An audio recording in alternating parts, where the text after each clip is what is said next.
Rocket? Has he been a bit more pep in the step this week, or how are the guys going? Not as much pep as last week. Last week the energy levels were really high, just recovering from the trip and whatever. So it was a pretty low-key day on Tuesday, even though they were okay. So, I would think they'll be up and about today. Has the challenge been sort of the whole after the Lord Mayor's show kind of thing, where they've had such a great weekend and you've got to try and get them focused on it? Oh, I think they're pretty focused. I think we had some meetings on Tuesday, had a review on Monday, but their input and their what they were saying was very poignant and very enlightening. So I think they're fairly much switched on to what they need to do. Has sort of the week been one of the best weeks you've had at the Suns? You obviously had the great win with the Dockers. You've locked in Tommy Lynch for 2 years. It's been a good news week. Yeah, it has been, but it's an industry where you've just got to move on pretty quickly. So we've had the win, and it's good what the players have said publicly after that. Well, have the win, celebrate a bit, but it's on to next week. So really, the focus since we've been back is about this game. So. That you can't afford to look back too far, or too quickly. So we've got to move on. Obviously, Tom's signing is a great thing for the club, and I think it's a great accommodation for where the club's headed. And there's certainly a good vibe around the place at the moment. How's Rosa and Touk? Rosa looks like he'll play. He'll train today. If he gets through that, okay, he'll be right. Touk won't. He'll be another week. He'll start running today. He's just probably 2 or 3 days short. So he just couldn't put any sort of agility work on Tuesday. So we've made the decision not to rush him now. So, but he'll be right the next week. So with Rosa sort of back in the frame, is this one of the first time? I mean, someone's going to miss out. They are going to miss out. So Rosa will definitely, if he's right, he'll definitely play.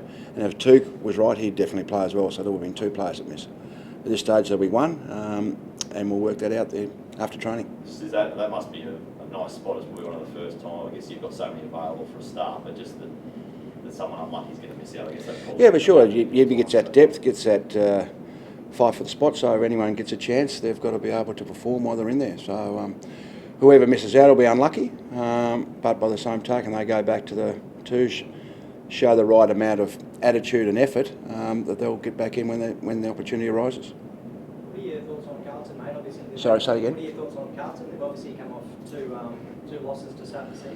How do you think they're travelling? I think they've showed some good form actually. I think they were very unlucky the round 1. They probably should have won that game. I don't think the scoreline last week sort of was a true reflection of their effort and the way they played. They're quite enterprising the way they play. They can move the ball quickly, and they've got a really strong midfield. So there's no easy games in this competition, and if you don't bring the effort that's required, you won't win. And I think that showed in round 1 with a few teams. There was a few surprises, and I think it's all around that.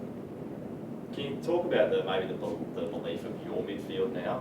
We've seen Gary and Dion come back, but they're not having to dominate, or they're not having to do what they may have to incorporate in once again. Yeah, I think obviously Hall and Lonergan gained a lot of confidence out of last year, so that has added to that. Obviously Michael Riccitelli as well. So we've got a good 5 that can rotate through them. Touk played round 1 in the midfield, so that gives us 6 players at the moment. We can rotate there through. Obviously Jack Martin, we want to play there at the same time. Also, so as his fitness builds, he'll get some time in the midfield. So it just gives us some quality. We're able to rotate through there. They share the load, and I think the players are getting belief that they don't have to rely on Gary, they don't have to rely on Tom Lynch. It's a matter that everyone can contribute, and that was a pleasing thing last week. That I think we had an even contribution across the board. Has Aaron Hall's improvement over the back end of last year and into this season as well, has that been a surprise to you at all, or was it something you were showing beforehand? No, I think it's probably surprised everybody, really, outside and inside. Aaron really has played as a high forward and has been, on his own words, has been inconsistent. I think last pre-season he had a big operation and he didn't really get to play, and probably played too early in the reserves in round 1. But it's marvellous, out of every negative, and people might say there's doom and gloom at a certain stage, and we had a bit of that last year with our midfield, but it does create opportunity, doesn't it? Crisis creates opportunity, and create an opportunity for him, and I suppose Lonergan as well, and they've grabbed it. And Aaron's had a really good pre-season. I think he got a lot of belief out of the last 6-7 weeks, His pre-season's been exemplary. He's got himself fitter. He's leaned up. He's got a little bit stronger as well, and he's given me a lot of confidence that he can play in the midfield for long periods of time. It's a challenge now sort of going to be that perhaps opposition teams might start targeting him a bit more, seeing him as a key part. Yeah, but that's something he's got to learn. He'll learn that. Gary's had to cope that with his whole career, but that also allows freedom for other players, whether it's Gary or whoever they may be. So Gary will enjoy that. Michael, just on the early success of you guys in the Western Bulldogs, we've seen how the success I guess you can have with the free running game and a bit of pace. Do you think if you don't have that, you've kind of been left behind there?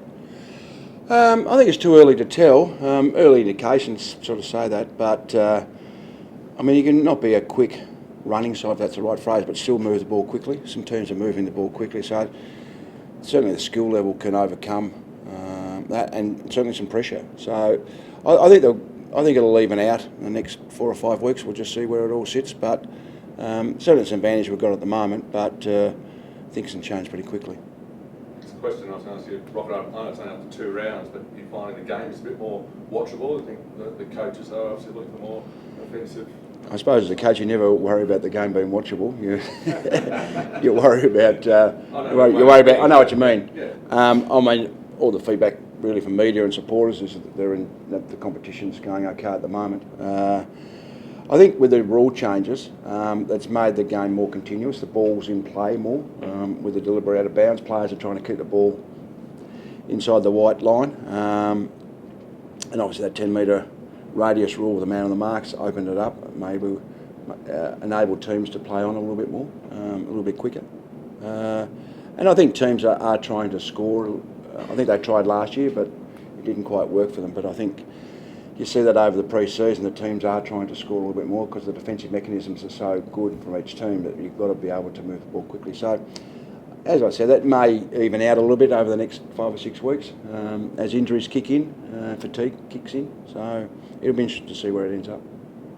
Just one aspect of it, though. I mean, you see the coaches' reactions afterwards. I mean, players seem to be like, obviously what they're trying to do is switch the play and open up on the outside, whatever. But the players delivering a long 40-50 metre kick across that half-back line, where it can be intercepted, and it cost Fremantle in the final last year, it cost Richmond the game last week. Is that something that players obviously automatically instructed to do, or do they have the option of just going down the line?